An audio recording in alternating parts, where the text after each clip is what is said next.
Hello again. We're in Nelson Barbour, Charles Taze Russell, Three Worlds Plan of Redemption, page 71, under the subhead Chronology, and we have started into the very detailed summation of the chronology that Nelson Barbour gives here, and one wonders why he's doing it. And one has to note right away that he's following the English Bible chronology, which itself follows the Hebrew chronology. We'll get to the problem with that at the end, but here's the detail that Barbour and Russell lay before us. It can be shown to have been 38 years and a large fraction of a year between the sending of the spies and the end of the 40 years in the wilderness. Because the time from leaving Kadesh after the return of the spies up to the day they passed through the coast of Moab was 38 years, according to Deuteronomy 2, and this must have been many months before the 40 years ended. Since Moses was then alive, and they had not as yet conquered any of the territory given to the 2.5 tribes on that side of Jordan, hence there was first the 40 days during which the spies were absent, according to Numbers 14:34. This 38 years, all the time they consumed in conquering the territory on that side of Jordan, which was accomplished before the death of Moses.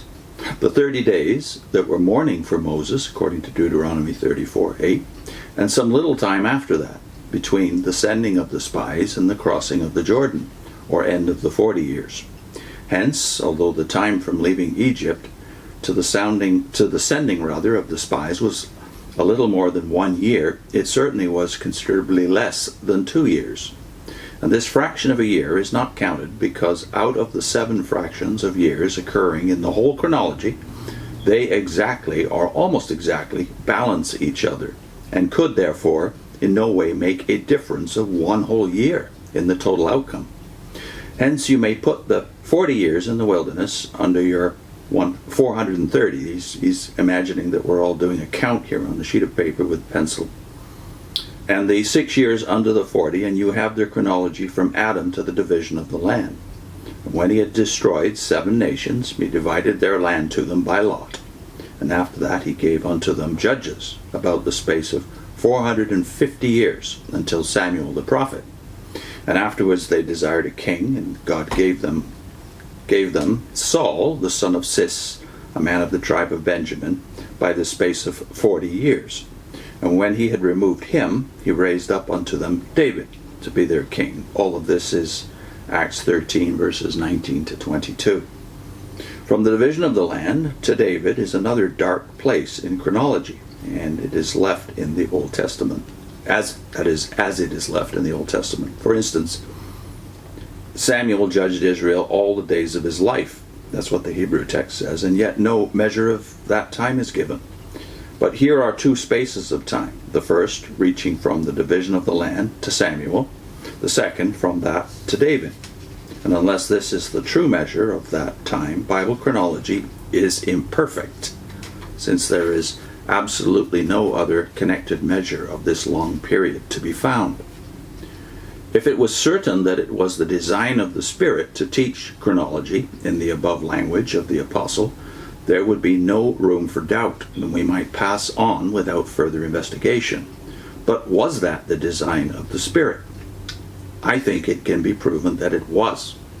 But as this period from the division of the land to David, or rather to the 40 years given to Saul, has been and is considered the most obscure and difficult of any part of chronology, it will not do to pass it over without collecting all the evidence the Bible furnishes for the measurement.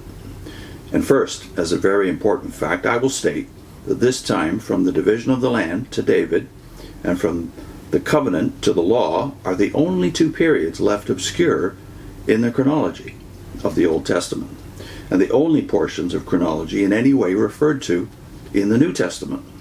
Why did the Spirit put it into the mouth of the apostle to name that definite period in Galatians 3, verse 17? Clearly because chronology would have been imperfect without it. The same 430 years were given in Genesis 12:41, it is true, but they were given in such a way that to all appearance they had no connection with the death of Terah. Hence it was necessary for God to reveal in his own way, it is true, but still to reveal the fact that they began where the thread was dropped in Genesis 11, verse 32. Why did the Spirit cause the apostle to name these two periods, the one of 450 and the 40 of King Saul? The 40 years in the wilderness is so often named in all parts of the scriptures that the fact of the apostle referring to it here or elsewhere has no such significance as has the other two. It is true, the 450 years for the judges are to be found in the Old Testament.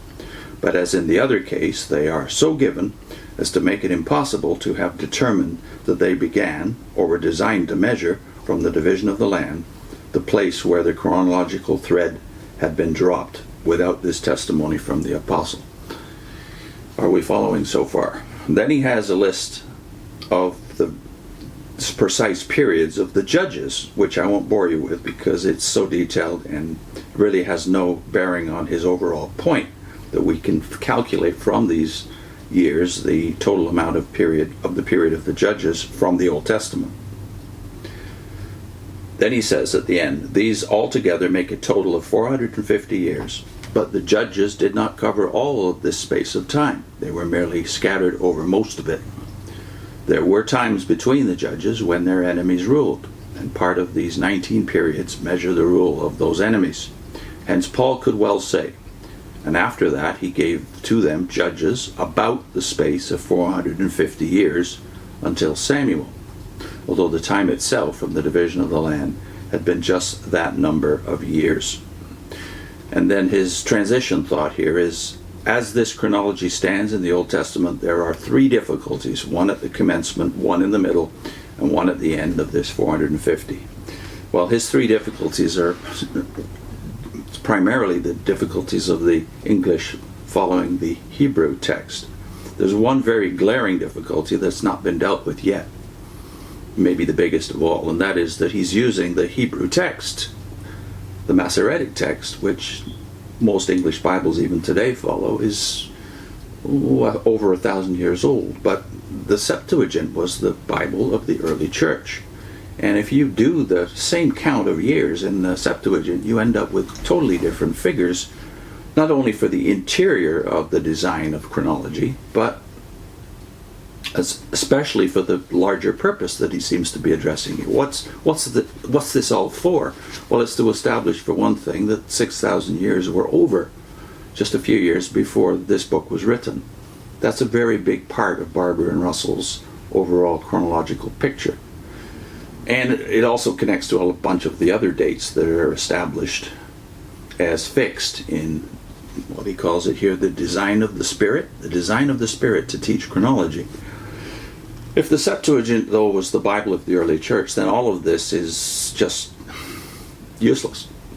But, of course, we can't prove it's useless. What ultimately will prove it's useless is the fact that none of this speculation built on this very elaborate chronology design and elaborated here will prove to be true at all. Except, of course, for the one date that they're still clinging to, 1914. Next time he takes up again this point, that this concluding a transitional paragraph, as this chronology stands in the Old Testament, there are three difficulties, one at the commencement, one in the middle, and one at the end of this 450 years. We'll put a link in, though, to the most obvious difficulty. We did a video on Ray Franz's discussion of the Septuagint, where he is addressing a different point altogether. Did the Septuagint use the Tetragrammaton?